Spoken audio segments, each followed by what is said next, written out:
로마서 8장 31절 말씀입니다. 신약성경 251페이지 우리 함께 큰 위로의 말씀인데 같이 읽고 아멘 하도록 하겠습니다. 그런즉 이 일에 대하여 우리가 무슨 말하리요?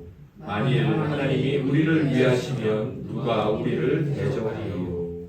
아멘. 우리 함께 말씀의 은혜를 소망하면서 기도드리겠습니다. 제가 대표해서 기도드립니다.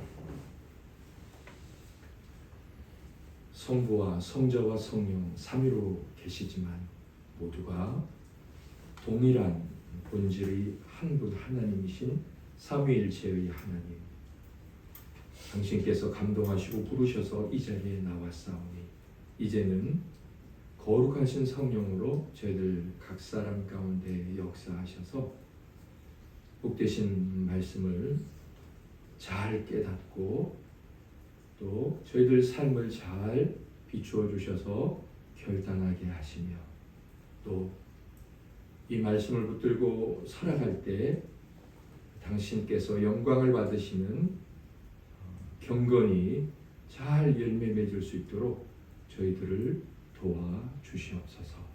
한 주간 당신의 은혜가 있는 삶의 영역에서 땅으로부터 올라오는 양식을 먹었사오니 이제는 하늘로부터 내려오는 양식, 택한 자가 아니고서는 알 수도 없고 또 먹을 수도 없는, 또 성령의 효력 있는 소명이 있기 전까지는 알 수 없는 그 양식, 그러나 이제 저희들에게는 하나님께서 때가 되어 부르시고 성령으로 새롭게 나게 하셨사오니 그 새로워진 사람이 먹고 살아야 할 하늘로부터 내려오는 양식, 하늘을 땅 삼아 아래로 향하여 열매를 맺는 그 양식을 광야교회 성도들에게도 먹이신 그 만나를 오늘 저희들에게도 먹여주셔서 새롭게 태어난 저희 생명이 잘 자라나게 하여 주시고 활력 있게 하여 주시고 그 하늘에 소망을 두게 하여 주시옵소서. 저희 심령과 마음을 새롭게 하심으로 겸손히 당신께서 베푸시는 양식, 이 복된 식탁에 참여하게 하옵소서. 우리를 구원하신 예수님 이름으로 감사하며 기도드립니다. 아멘. 모든 양식과 또 모든 과일은 땅에서부터 솟아납니다. 그런데 하나님께서는 하늘로부터 내려오는 양식도 말씀하셨습니다. 우리 영혼이 먹는 양식은 바로 그 양식인 줄 믿습니다. 하나님께서 오늘 그 양식을 각 사람에게 풍성하게 베풀어 주실 텐데 우리 모두가 배불리 잘 먹고 이 땅에서 영혼이 강건하고 힘있게 살아가는 은혜, 그래서 범사가 다 잘되고 평안하고 기쁨을 누리는 은혜가 있기를 우리 주 예수 그리스도의 이름으로 소망하며 축복합니다. 오늘 말씀 제목은 교회를 대적할 존재란 있을 수가 없다. 왜냐하면 하나님께서 교회를 위하시기 때문이다. 그러므로 교회가 고난을 당한다면 그것은 하나님의 지혜에 근거한 위로일 뿐이다 라고, 조금 많이 길죠. 그리고 생각하면서 읽어야 되는 내용인데 하델베르크 카테키즘에 있는 내용, 11문에 있는 내용을 제가 좀 제 나름대로 조금 각색도 하고 좀 풀어서 썼습니다. 이렇게 썼더니 제가 이제 우리 복음 동맹이라고 형제교회들하고 함께 각 교회의 말씀과 주보와 설교 요약을 나누는 주님께서 친밀하게 해주신 동역자들 단톡방에서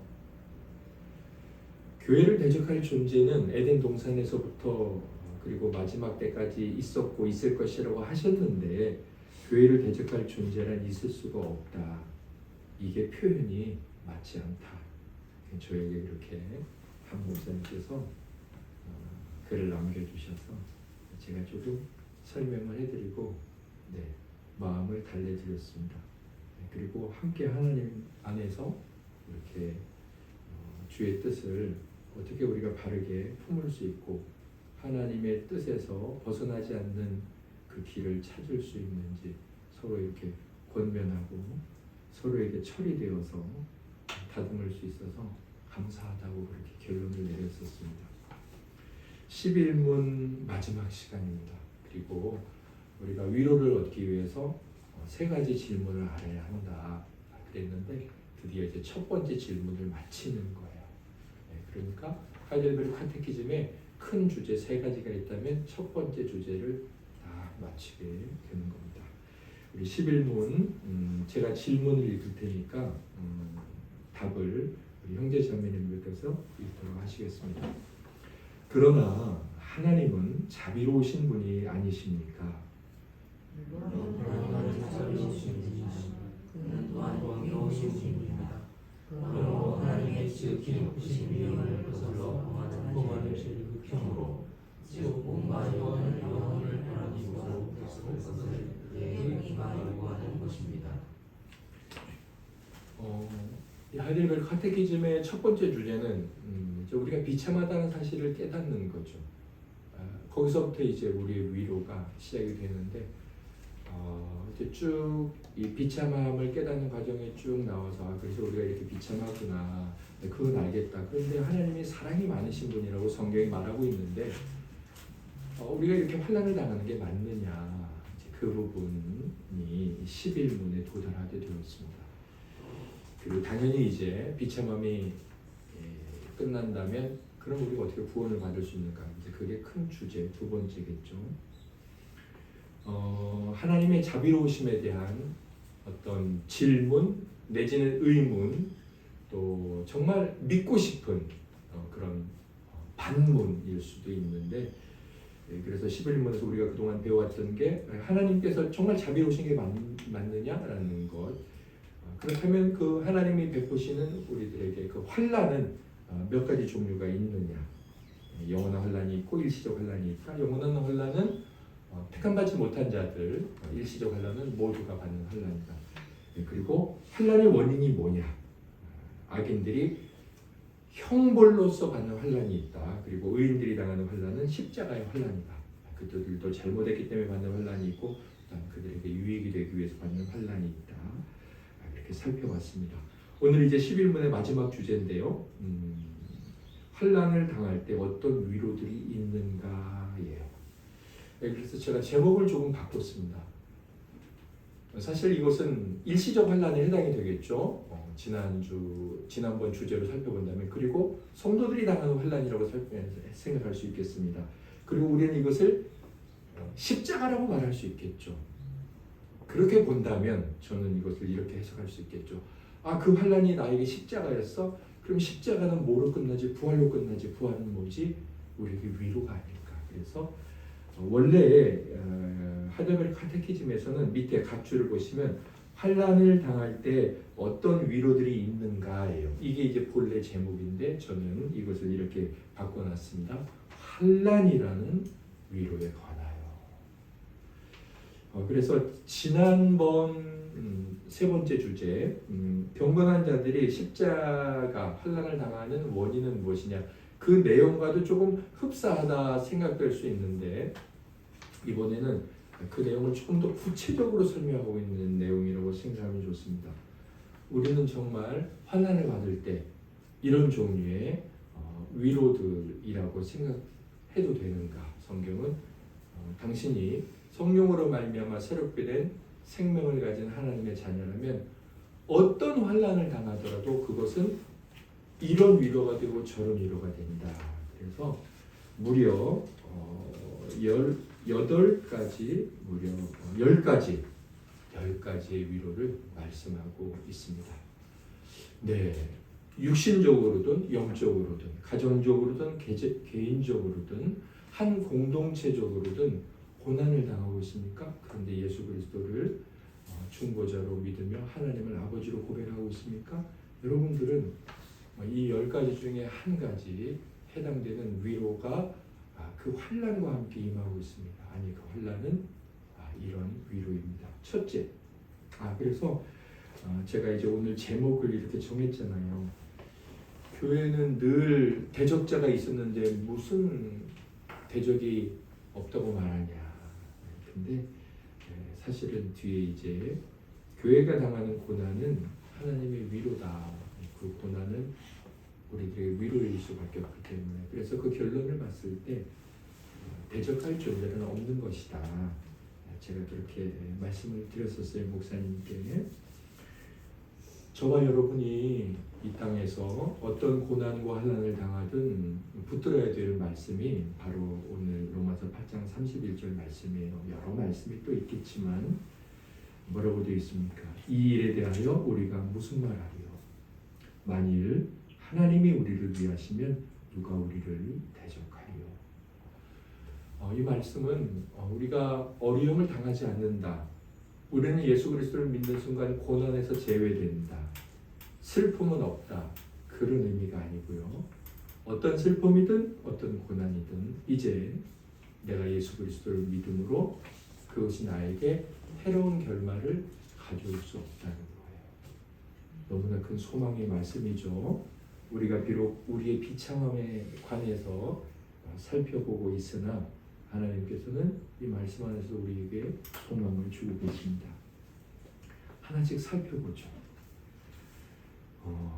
먼저 하나님의 말씀을 같이 읽어보겠습니다. 고린도 후서 5장 18절과 19절인데요. 다 같이 읽고 아멘하도록 하겠습니다. 모든 것이 하나님께로서 났으며 그가 그리스도로 말미암아 우리를 자기와 화목하게 하시고 또 우리에게 화목하게 하는 직분을 주셨으니 곧 하나님께서 그리스도 안에 계시사 세상을 자기와 화목하게 하시며 그들의 죄를 그들에게 돌리지 아니하시고 화목하게 하는 말씀을 우리에게 부탁하셨느니라. 아멘. 오늘 셀 모임도 없고 점심 식사 교제도 없는데 우리 성도님들께서 또 좋은 계획들을 갖고 계시죠? 네. 하셔서 고기도 잘 구우시고 또 큰아버지 큰어머니 여러 형제 자매님들 만나서 좋은 시간 갖기를 바랍니다.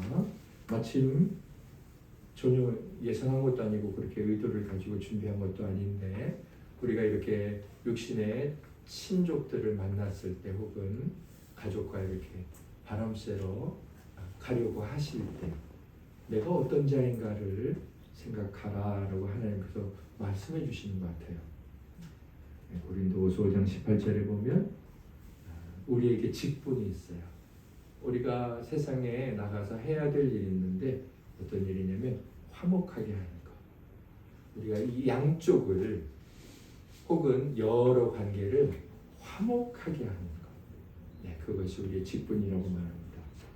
오늘 하나님께서 그런 의미로 주시는 말씀은 아니지만 명절일 때 우리가 만나는 사람들 혹은 부부간에 가족간에 어디를 가든 우리 서로가 양측을 온 관계를 화목하게 하는 말들 그런 일들로 부름받았음을 믿고 그렇게 화목하게 할 수 있는 자 되기를 소망합니다. 이 직분이 왜 성도의 직분이냐면 그리스도께서 우리를 하나님과 화목하게 하셨기 때문이에요. 하나님과 우리는 원래 원수지간이 되었었죠. 자, 이 말씀을 볼 때 우리가 왜 환난을 위로라고 할 수 있는지 깨닫게 됩니다.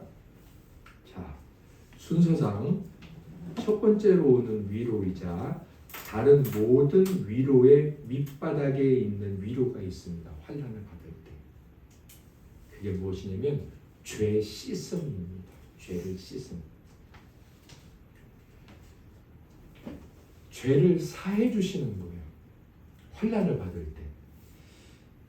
그것을 깨달을 수도 있고 내가 그래야 되는구나 깨달을 수도 있는데 아무튼 환난을 받을 때 우리는 죄를 씻었다는 것 혹은 죄를 씻어야 한다는 것 혹은 죄를 씻는 일에 더 이상 가까이 하지 말아야 한다는 이런 죄 씻음에 대한 위로를 받습니다. 자, 그러면 죄 사함이 죄 씻음이 왜 위로일까요? 왜냐하면 죄를 제거하는 것은 씻는 것은 하나님과 화목하게 되는 것이기 때문입니다. 그것이 이제 고린도후서 5장 18절 19절에 나오죠. 네, 하나님과 화목할 수 있는 방법은 죄를 씻는 것밖에 없습니다. 그러니까 하나님과 화목하게 되었으니까 우리에게 얼마나 위로겠습니까? 죄 씻음은 곧 환난이. 자, 그러면 두 번째, 하나님과 화목하게 되었다는 건 구체적으로 우리에게 어떤 또 다른 결과를 주냐면 로마서 6장 23절을 읽어볼까요? 시작. 죄의 싹은 사망이요 하나님의 은사는 그리스도 예수 우리 주 안에 있는 영생입니다. 아멘. 우리가 어떤 일을 하다 보면 원인이 없어지면 결과가 사라져요. 그러니까 결과 자체를 없애기보다는 원인을 없애야 됩니다. 그렇죠? 자, 그렇다면 죄는 원인이에요. 그리고 그 죄의 결과도 있는데, 그래서 하나님과 화목하게 되는 것이 우리에게 왜 좋느냐면, 여기 죄가 제거되면 또 무엇이 제거될까요? 원인이 제거되었으니까 죄의 결과인 형벌과 죽음도 제거돼요. 예, 이것이 하나님과의 화목으로 인한 우리들에게 유익입니다. 예, 그러니까 결국 죄 씻음은 형벌과 죽음이 제거되는 것 아니겠습니까? 예, 그러니까 죄 씻음을 가져다주는 이 환난은 우리에게 얼마나 큰 위로가 되겠어요?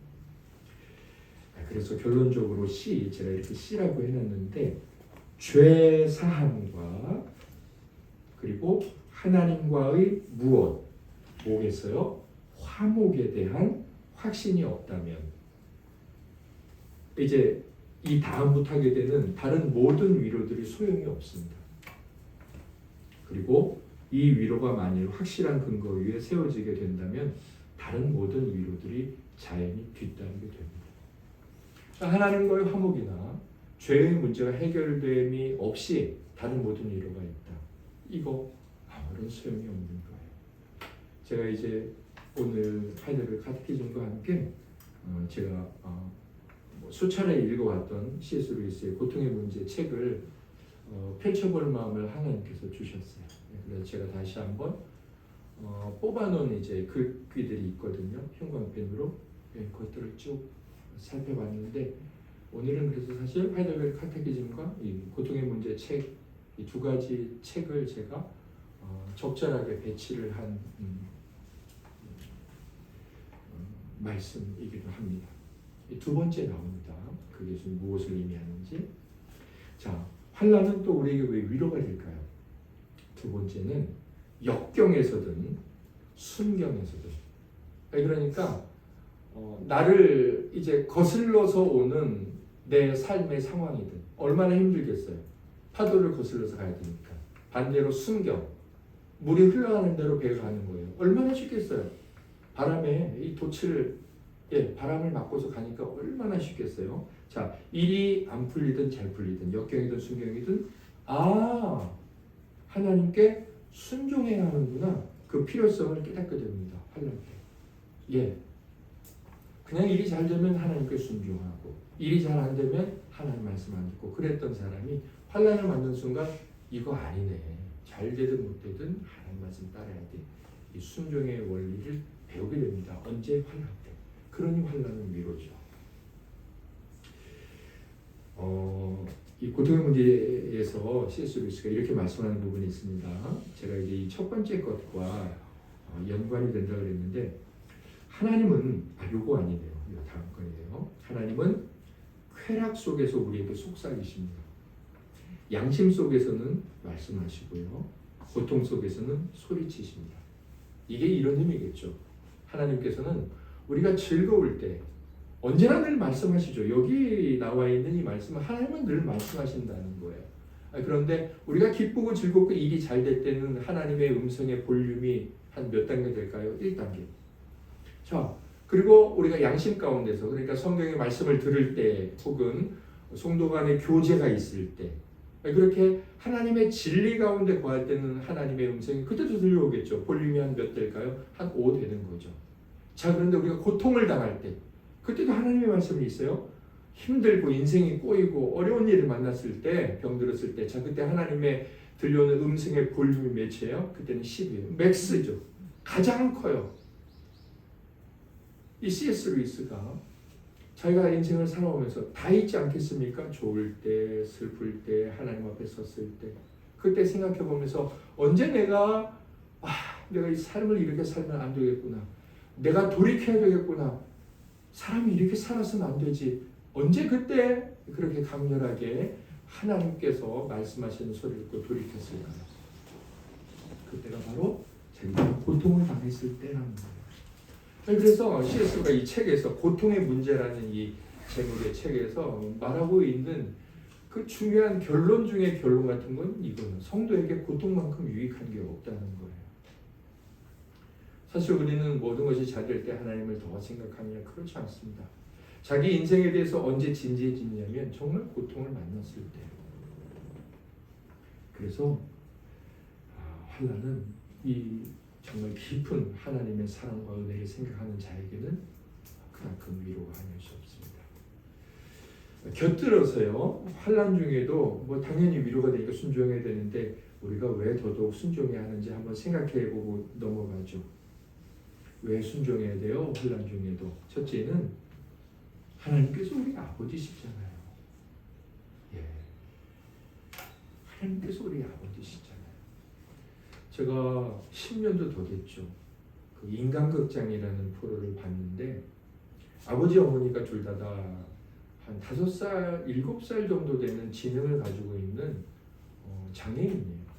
근데 이제 두 분이 결혼을 하셨고 이제 아기까지 낳으셨어요. 그 많은 어려움이 있었는데 그 아기 출산하는 걸 배우면서 그리고 아기를 낳았는데 정상인 아기가 나왔어요. 남자 아기예요. 근데 아기가 10살인가 학교 다니나?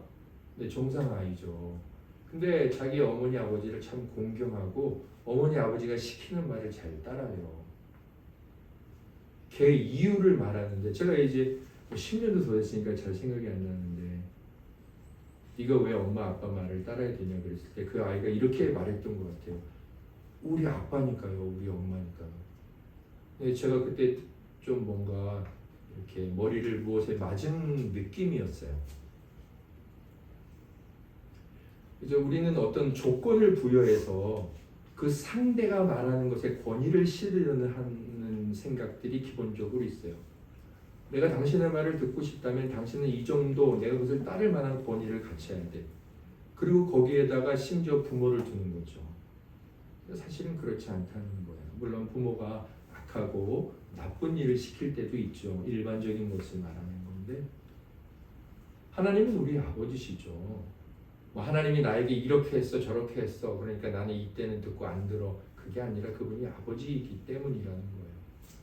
이분이 나의 부모님이기 때문에 그분들의 지적 능력이 남들은 다 뭐라고 말할지 몰라도 나에게는 아버지라서 나는 따른다라는 그 고백이 하나님께도 환난 중에도 순종해야 되는 그 첫 번째 이유라는 거죠. 두 번째는 왜 그래요? 우리가 그를 위하여 지극히 큰 악들도 기꺼이 견딜 정도로 그에게 순종하는 것이 합당한 거예요. 어떤 고통을 당하더라도 하나님 아버지께 순종하는 것은 당연한 일이라는 거죠. 어떤 순종의 피조물로서의 의무적 태도가 있다는 겁니다. 세 번째로는 뭐예요? 그가 보내시는 악한 일들이 그 환난 중에도 근거는 아버지의 사랑에서 나오는 것들이라는 거예요. 어떤 환난이든 이것은 사랑에서 출발한다는 거죠. 네. 어떤 생일 선물을 주든 상대를 향한 사랑에서 나온다는 거예요. 네, 이런 이제 환난 중에도 하나님께 순종해야 되는 이제 이유들이 있습니다. 이 마지막 이유는 참 우리가 환난 중에도 마음에 큰 위로를 받습니다. 너무 중요하죠. 욥기 1장 21절에 욥이 이런 고백을 합니다. 자녀와 재산을 다 잃고 나서 우리 같이 한번 읽어볼까요? 이르되 내가 모태에서 알몸으로 나왔사온즉 또한 알몸이 그리로 돌아가올지라. 주신 이도 여호와시오 거둔 이도 여호와시니 여호와의 이름이 찬송을 받으실지니이다 하고 아멘. 이 말씀을요 주신 이도 여호와 거두신 이도 여호와 이것을 하나님의 총체적 주권 그러니까 하나님의 행위 그분이 주권자니까 주인이니까 줄 수 있고 거둘 수 있다 이렇게 보통은 이해하죠.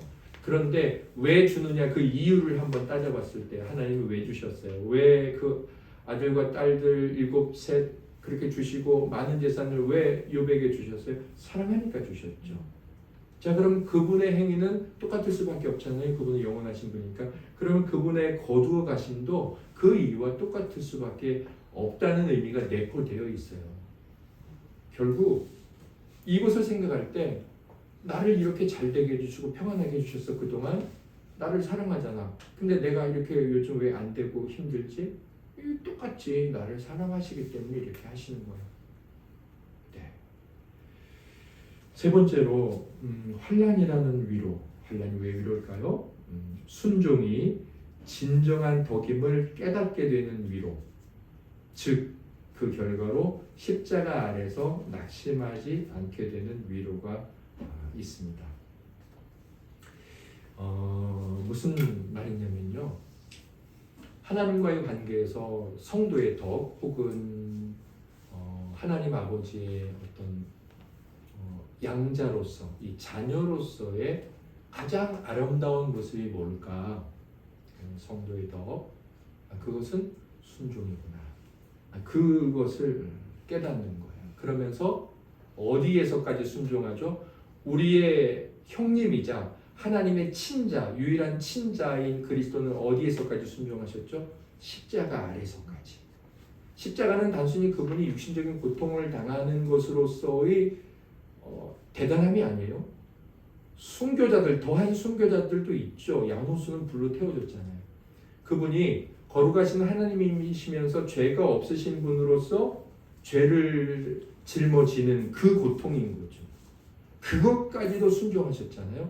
결국 순종이 가장 아름다운 덕이구나라고 생각했을 때 당하는 어떤 환난, 어떤 십자가도 내가 순종해야 되겠다라고 그 십자가 앞에서 극복하고 겪어내야 되겠다라는, 그리고 낙심하지 않게 되는 그런 대단한 성도의 덕을 갖추겠죠. 그래서 이 환난 중에도 이것은 성도들에게 위로다라고 말할 수 있다는 거예요. 이 하이델베르크 카테키즘에서 이런 이제 요 부분에서 이런 표현이 있었어요. 하나님께서 우리에게 베푸시는 세상적인 축복들도 큰 유익이 된다. 그러나 순종, 믿음, 소망 등이 그보다 훨씬 더 유익이 된다. 그러므로 더 큰 유익을 마다하고 더 작은 유익. 그러니까 순종, 믿음, 소망 말고 하나님 저 그냥 세상적인 축복 주세요. 이렇게 하는 것이나 또는 그런 것들을 잃어버리지 않기 위해서 더 큰 유익, 하나님께 순종하고 믿음 갖고 소망하는 것을 던져버리는 일은 우리에게는 어울리지 않는 것이다. 사무엘상 15장 9절을 보면 제가 이제 이 말씀이 생각났는데 사울이 어때요? 한번 읽어볼까요? 사울과 백성이 아각과 그의 양과 소의 가장 좋은 것 또는 기름진 것과 어린 양과 모든 좋은 것을 남기고 진멸하기를 즐겨 아니하고 가치 없고 하찮은 것은 진멸하니라. 아멘. 하나님께서 모든 것을 다 진멸하라고 했거든요. 그런데 왕은 잡아왔잖아요. 또 좋은 것들은 잡아왔죠. 뭐 자기들 생각하기에는 이유가 있었지만 하나님께서는 불순종에 변명받게 되지 않았죠. 어떻게 보면은 이제 아까운데 그런 것들을 죽여야 되는 것이 사울이 넘어서야 할 십자가라고 볼 수 있는데 그것에 순종하거나 그 안에 하나님의 뜻에 대한 믿음이나 또 다른 하나님이 주실 칭찬에 대한 소망이 없었던 거예요. 견뎌내지 못했죠. 우리가 환난을 당할 때 두 번째 단계를 거쳐서 역경이든 순경이든 하나님께 순종해야 돼. 그것을 넘어서서 순종이야말로 가장 아름다운 덕이구나. 내가 비록 이 땅에서 하나님이 주신 은혜를 놓치더라도 이 순종이야말로 믿음 소망이야말로 가장 아름다운 덕이다. 이것을 깨닫게 된다는 거예요. 언제? 환난할 때. 그래서 환난은 우리에게 위로가 됩니다. 네 번째로 죄 씻음의 결과, 이 첫 번째 유익이라고 할 수 있는데요, 위로라고 할 수 있는데요. 죄 씻음의 결과 어떻게 되느냐? 하나님께서 우리를 위하신다는 생각이 들고 그래서 거기에서 마음의 평온을 누리게 됩니다. 그런 위로가 있습니다. 그런데 아까 죄가 해결되면 죄가 제거되면 마음에 죽음이나 형벌이 제거됐다는 평안이 있다고 했는데 그것과는 어떻게 다른 마음의 평온이냐면 여기에 선한 양심이라고 제가 이제 가로치고 써놨는데 밑에 각주를 보시면 조금 더 이해하실 수 있어요. 각주를 한번 볼게요. 세상은 이런 방식의 위로, 그러니까 죄가 해결됨으로 하나님 앞에서 갖게 되는 평안, 선한 양심의 위로를 추구하지 않습니다. 그러면 세상은 어떤 위로, 어떤 평안을 추구하냐면 육에 속한 것을 통해 받는 위로를 소망합니다. 그러니까 선한 양심을 가졌느냐, 그렇지 않느냐, 이게 중요하지 않아요. 중요한 게 뭐냐면 내가 지금 잘 되고 있느냐, 못 되고 있느냐, 그게 중요한 거예요. 그래서 그들이 추구하는 양심 혹은 평안이란 바로 이런 것들이에요. 그래서 진정한 의미에서 그들은 환난을 위로라고 생각하지 않습니다. 그러니까 환난 당하는 건 무조건 나쁜 거죠. 환난은 악이에요. 그러나 성도에게는 내 양심이 선하다면, 그러니까 내가 지금 어려움 가운데 있더라도 비록 하나님의 뜻을 따르고 있으니 괜찮아라는 그 위로, 그 선한 양심을 갖게 되는 환난 때에 그것을 알게 되고 그것을 추구하게 되는 그 위로가 있다는 것입니다. 베드로전서 3장 14절 같이 읽고 아멘 하겠습니다. 그러나 의를 위하여 고난을 받으면 복 있는 자니 그들이 두려워하는 것을 두려워하지 말며 근심하지 말고. 아멘. 이 좀 놀라운 말씀입니다. 우리는 복이라고 생각했을 때 선뜻 이렇게 생각하는 그 복의 그림이 있습니다.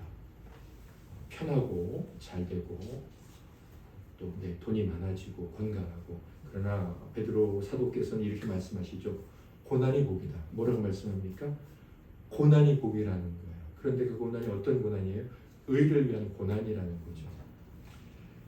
우리가 이런 말에 주의를 해야 돼요. 네가 예수 그리스도를 믿으면 좋은 대학 가고, 네가 예수 그리스도를 믿으면 아주 잘 되고 오늘 밤 마음이 평안해지고 네가 모든 것이 잘 될 거야. 그러기를 우리가 축복하면서 권면해야 돼요. 그것은 나쁜 것이 아니에요. 그렇게 해야 되죠. 그러나 그것이 하나님의 복이다라고 말하는 것은 하나님의 복에 대해서 극히 일부분만을 아는 거예요. 많은 사람들이 하나님께 제사를 드릴 때 두려움이 임했어요. 아브라함 같은 경우는 제물을 쪼개서 하나님 앞에 번제를 드릴 때 잠이 오기도 했고 새가 이렇게 독수리가 날아다니는 그 상황에서 갑자기 두려움이 몰려오기도 했어요. 하나님을 예배할 때 평안이 올 것이다. 그러기를 소망합니다. 그리고 하나님은 평안을 주십니다. 그러나 우리의 감정은 돌연 두려움이나 걱정이나 근심들이 찾아올 수도 있습니다. 고난 그 자체가 우리에게 모두가 다 복인 것은 아니에요. 그러나 고난은 복이 아니야라고 생각하는 건 잘못됐다는 거죠. 오히려 성경은 많은 부분에서 특별히 어떤 고난이냐에 따라서 그것은 고난이다. 그것이 해결돼서 좋은 것으로 바뀌어야지 복이다가 아니라 그 자체가 복이다라고 말씀하고 있다는 겁니다. 그래서 환난 가운데서 어때요? 믿음이 성숙해지면서 이것은 복이구나라고 생각하겠죠. 그리고 삶은 계속 나아지고 있지 않겠지만 그들의 마음은 어떻습니까? 평안을 누리겠죠. 이것이 바로 선한 양심, 여기서 말씀하고 있는 마음의 평온입니다. 제가 이제 책을 보면서 고통의 문제에서 C.S. 루이스가 이야기한 내용이 이렇게 형광펜으로 쫙 밑줄을 그어놨는데 마음에 너무 와닿았습니다. 제가 읽어드릴게요. 원하는 모든 것이 다 있어. 보통 이거 우리가 뭐라고 말하죠? 세상 사람들은 천국이라고 말하죠.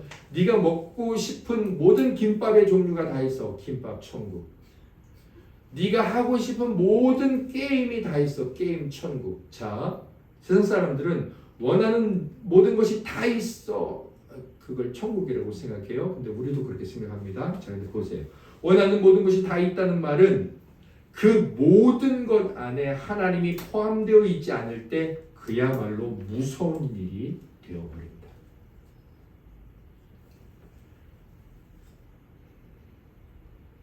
어제 굉장히 이제 나라에서 뭐 대통령이라는 자리에도 출마할 뻔했던, 그리고 뭐 경기도지사까지 하고, 뭐 제가 누구라고 말씀은 드리지 않겠지만 그런 분이 계셨습니다. 그런데 그분의 자녀가 마약을 하게 되었고 마약에 사실은 중독이 되어서 몇 번 걸렸습니다. 제가 이제 그분에 대해서 잘 알지 못하지만 뭐 차인표 씨나 이렇게 하나님의 사역을 위해서 자기를 헌신하는 아름다운 분들과 관련되어서 뉴스를 보게 되었어요. 특히 요즘 이제 청소년 마약이 너무 심각하지 않습니까? 그분하고 함께 이제 팀 사역을 하신다는 기사를 본 적이 있는데, 이분이 이제 어제 자기 아들이 그 마약일로 감옥에 들어갔다가 출소했더라고요. 어젠지 그젠지 아들을 안아주는 사진이 있는 걸 봤습니다. 자기 아들이 누구한테 걸려서 감옥에 갔느냐면 바로 그 아버지가 신고를 했습니다. 그래서 자기 아들을 신고하고 2년인가 3년인가를 감옥에서 살다가 나왔어요. 그 아버지가 출세길을 달렸잖아요. 대통령 자리까지 생각했는데, 그런데 자기 아들이 마약에 취해 있다는 것을 알고서 모든 것을 다 버렸어요. 부모님에게 재산도 많이 받아서 부자더라고요. 교통 운송회사, 오래된 운송회사 아들입니다. 상속자. 그런데 아무튼 그 모든 것을 다 내려놓고 자기 아들을 고쳐야 되겠다는 일념하에 고쳤는데 몇 번 안 돼서 결국은 자기 아들을 신고를 했어요. 제발 잡아가달라. 아버지의 사랑을 알았겠죠. 그리고 그 아버지의 그 사랑을 신뢰했기 때문에 아버지에게 원망하지 않았겠죠. 그런데 이분이 하나님을 믿는 분이세요. 그래서 차인표 씨와 함께 몇몇 연예인들과 함께 지금 심각한 마약 그 퇴치 운동을 벌이고 있죠. 누구보다 더 피부에 와닿게 나서서 그런 일들을 하고 계시겠죠. 지금 이 세상에서 벌어지고 있는 그런 일들만 봐도 다 가졌잖아요. 그렇죠. 돈도 갖고 명예도 갖고 다 가졌는데 거기에 하나님이 빠졌을 때 이게 얼마나 비참한 것인가. 그러니까 브레이크가 없을 때 돈도 있고 명예도 있고 다 있어. 그런데 하나님이라는 이 경건과 거룩이 없을 때 그 힘은 얼마나 폭력적이겠습니까? 그 소유는 얼마나 쾌락적이겠습니까? 그래서 그것을 다 아는 신앙인들은 환난을 통해서 이 환난이 지나가야지 축복이 아니라 이 환난 가운데서 마음의 평온을 누리고 선한 양심을 갖고 이 안에서도 복을 누릴 수 있다라고 믿으며 하나님의 위로를 받는 거죠. 다섯 번째로 우리는 신앙의 최종 목적을 이루게 됩니다. 환난의 때, 고통을 당할 때 신앙의 목적을 이루게 돼요. 신앙의 목적이라고 했을 때 크게 세 가지가 있는데요. 빌립보서 1장 20절에는 어떤 목적이 나올까요?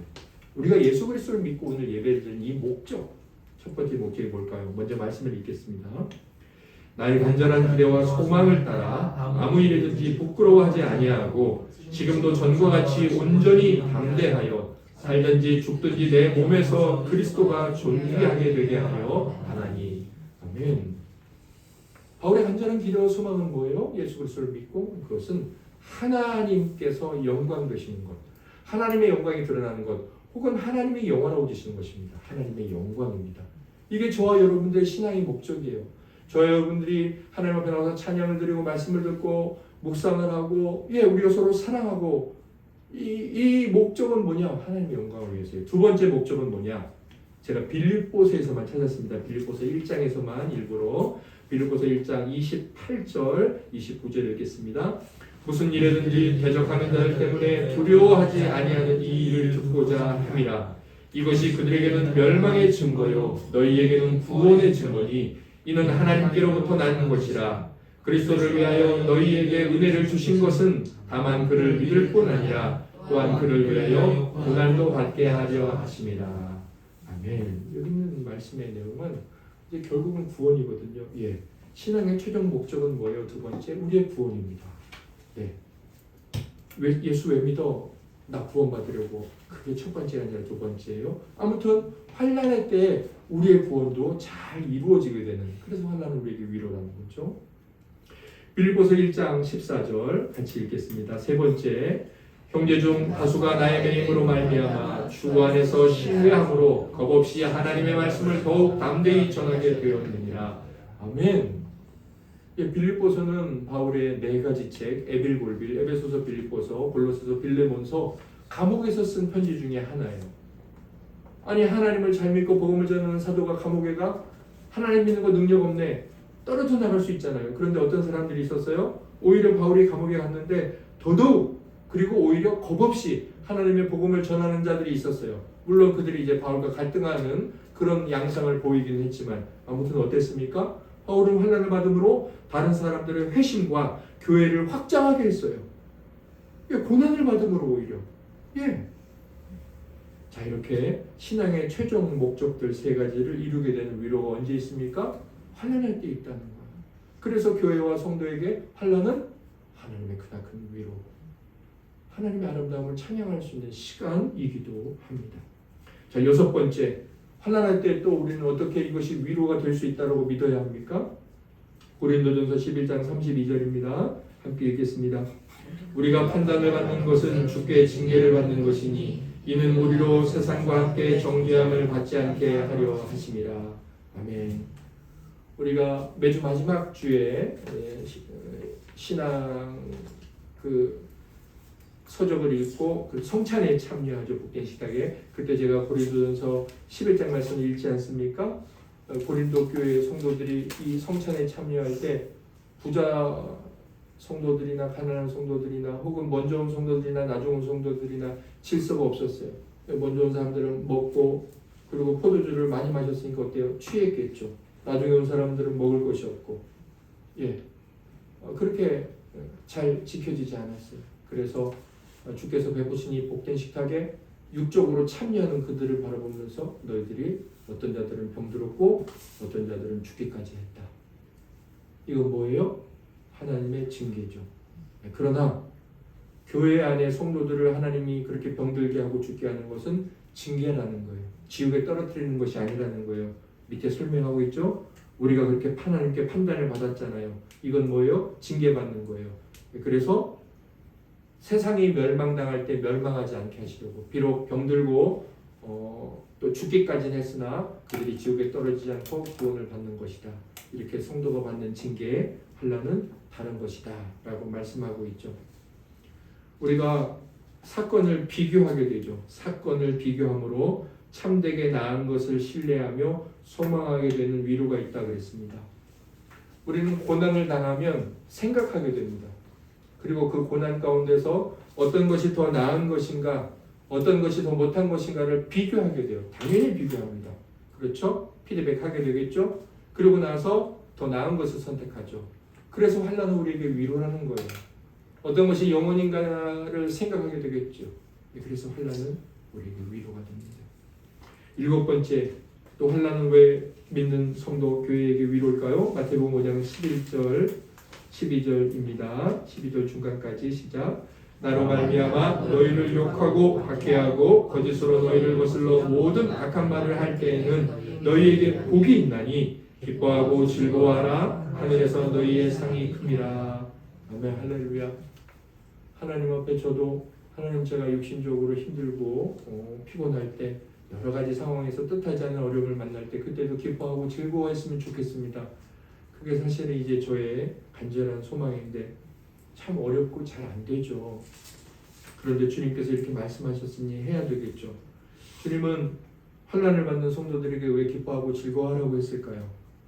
왜 그때를 참 기회다라고 말씀하셨을까요? 왜 그러셨어요?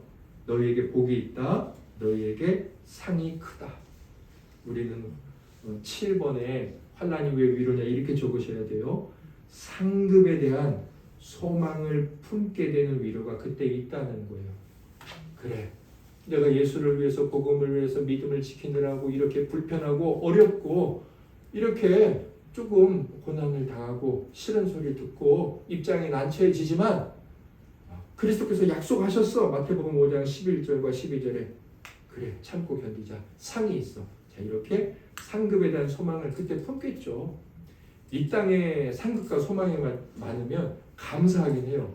그런데 천국에 대한 상급과 소망을 잘 생각 안 합니다. 8번째, 환난이 왜 우리에게 위로일까요? 마태복음 5장 12절. 아까 중간까지 읽었는데 이번엔 끝까지 다 읽겠습니다. 시작.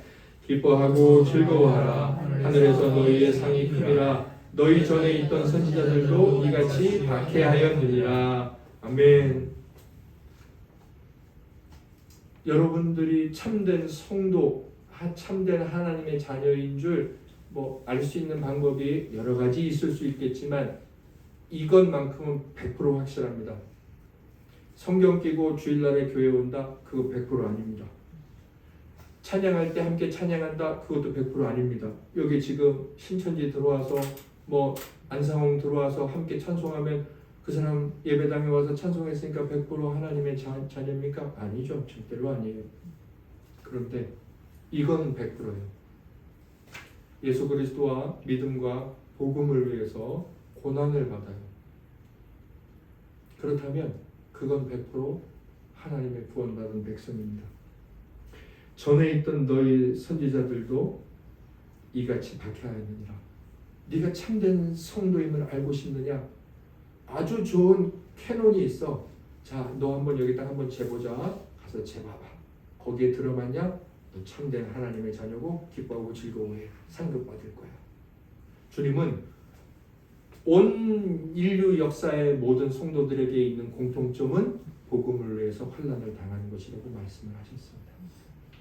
그리고 베드로전서 5장 8절 9절에 이렇게 말씀합니다. 함께 읽겠습니다. 근신하라 깨어라 너희 대적 마귀가 우는 사자같이 두루다니며 삼킬 자를 찾나니 너희는 믿음을 굳건하게 하여 그를 대적하라. 이는 세상에 있는 너희 형제들도 동일한 고난을 당하는 줄을 알미라. 아멘. 네, 하나님을 믿는 자녀들은 이렇게 고난을 당하고 무엇보다도 이 복음의 시조가 되시는 우리 주 예수 그리스도께서 고난을 당하셨습니다. 환난 당할 때 우리가 위로 받아야 돼요. 8번째, 그리스도와 그분의 성도들의 모범을 따르고 있구나. 내가 우리 주님이 살아가신 그 방식 그거 살아가고 있네. 네, 맞습니다. 환난 때 우리는 어떤 하나님의 약속의 근거한 위로를 생각해야 될까요? 우리 억지 부리는 거 아니잖아요. 야, 환난이면 환난이고 환난이 저주면 저주지 뭘 복이고 위로라고 생각하냐. 우리 지금 다 성경 말씀을 읽고 있죠? 하나님이 약속하신 거예요. 우리 하나님 믿는 자들 아닙니까? 자, 어떤 하나님의 약속이 있을까요? 위로에 대한 고린도전서 10장 13절 말씀을 읽겠습니다. 시작. 사람이 감당할 시험 밖에는 너희가 당한 것이 없나니 오직 하나님은 미쁘사 너희가 감당하지 못할 시험 당함을 허락하지 아니하시고 시험 당할 쯤에 또한 피할 길을 내사 너희로 능히 감당하게 하시느니라. 아멘. 할렐루야. 저 여러분들이 천국에 갈 때까지 정말 인생에 너무 힘든 고난을 당했을 때 그때 꼭 이 말씀을 우리가 생각하자고요. 정말 힘든데 내가 이거 견딜 수 있다. 하나님 그것만 허락하신다고 했으니까. 그리고 만일 견디지 못한다면 다른 피할 길을 반드시 내신다. 시편 91장 1편 15절 말씀도 읽겠습니다. 시작. 그가 내게 간구하리니 내가 그에게 응답하리라. 그들이 환난당할 때 내가 그와 함께하여 그를 건지고 영화롭게 하리라. 아멘. 하나님의 약속입니다. 환난당할 때 하나님께서 함께하여서 이미 여기서 은혜죠. 안 건지셔도 나랑 함께 고난 당하신다는 것 아닙니까? 함께하여서 건지고 영화롭게 하리라. 이사야 49장 15절 말씀도 읽겠습니다. 여인이 어찌 그 젖먹는 자식을 잊겠으며 자기 태에서 난 아들을 긍휼히 여기지 않겠느냐. 그들은 혹시 잊을지라도 나는 너를 잊지 아니할 것이라. 아멘. 저도 어렸을 적에 강아지를 키웠어요. 아버지께서 강아지를 좋아하셔서. 물론 그때는 이제 먹던 밥 주고 대문 앞에다가 고리 매가지고 키웠죠. 우리 장성도님께서도 강아지를 키우고 계신데 제가 이렇게 영상을 하나 봤는데 아주 짧은 영상인데 이 주인이 일부러 자기 집에서 키우는 그 어미개가 낳은 새끼 2마리를 혼내키우고 있었어요. 보셨는지 모르겠네요. 일부러 혼내키우고 있는데 어미개가 저기 소파에 앉아서 이렇게 쳐다보고 있더라고요. 베개를 물어 뜯었나 봐요. 베개가 난리가 난 거예요. 그래서 이제 왜 그랬냐? 새끼 2마리가 이렇게 쭈그려서 가만히 듣고 있는 거예요. 그래서 이 사람이 연기하는 거죠. 자기 실내화를 확 벗었어요. 확 벗는 순간 어미개가 달려와가지고 이 슬리퍼를 확 물더라고요. 그래서 이 사람이 확 내려치려고 하니까 그거 어미개가 슬리퍼 안 놔주는 거예요. 충성심이 강하니까 자기 주인을 물지는 않잖아요.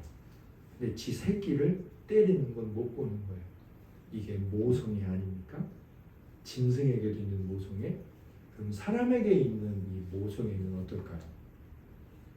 얘가 죽는 차라리 내가 죽지. 그게 부모의 기본적인 본성적인 사랑 아닙니까?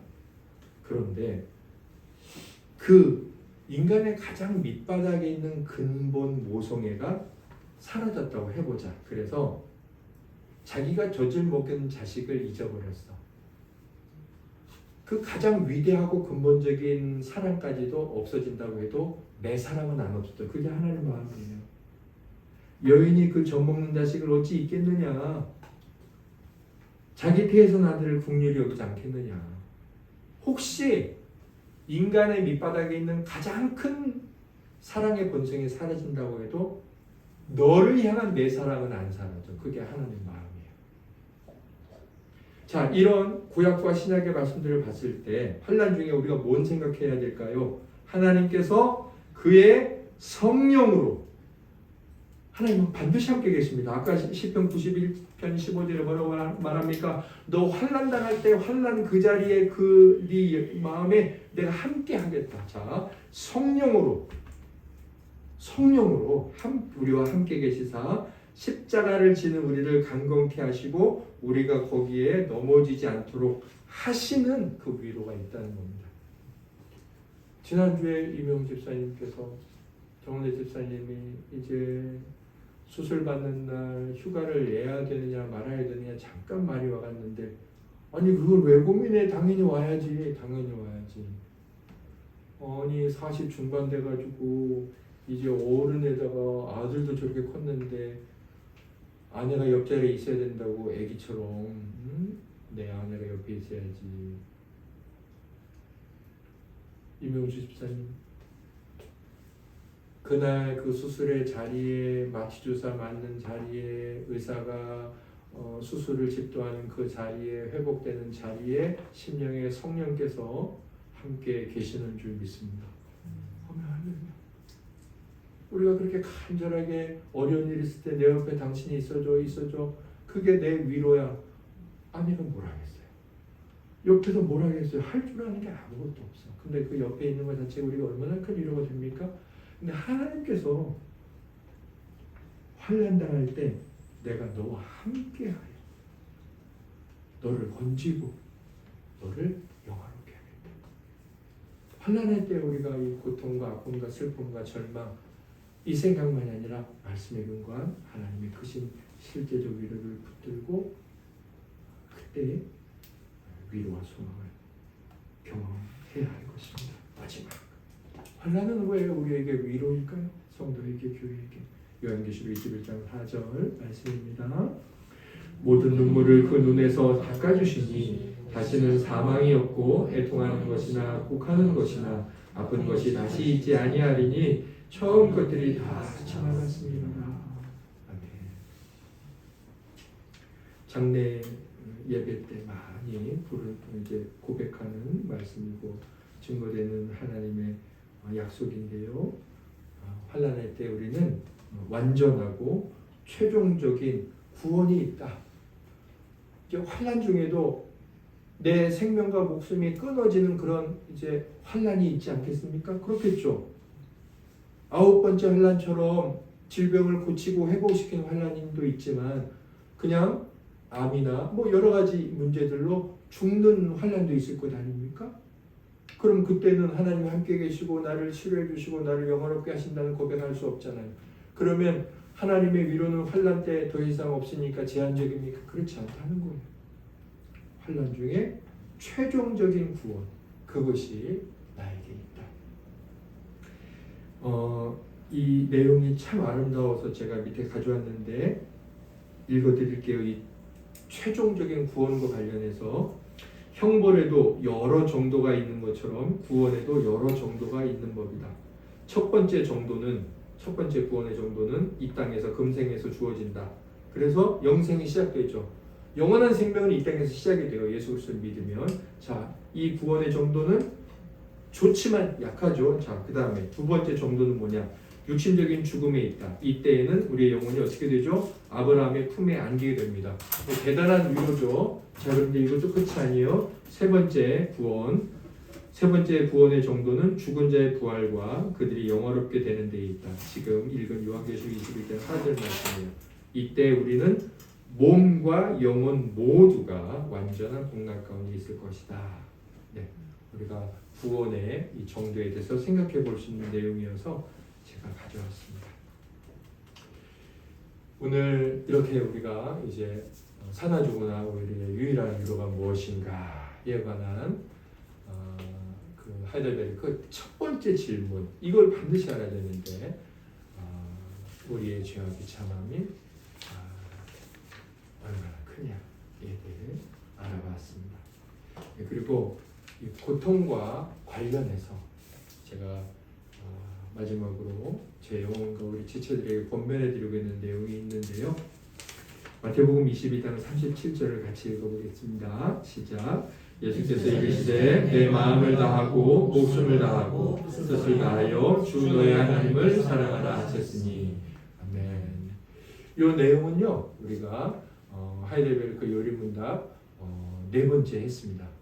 세 번째 그대의 비참함을 어디에서 합니까? 네 번째 하나님의 율법에서 합니다. 하나님의 율법이 우리에게 요구하는 것은 무엇입니까? 마태복음 22장 37절과 40절에서 그리스도께서는 다음과 같이 요약하여 가르치십니다.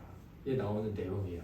네, 그래서 밑에 각주를 보시면 그때 우리가 이거 했었어요. 마음은 뭐고 목숨은 뭐고 뜻은 뭐고 뭐냐? 자, 여기 목숨 한번 보세요.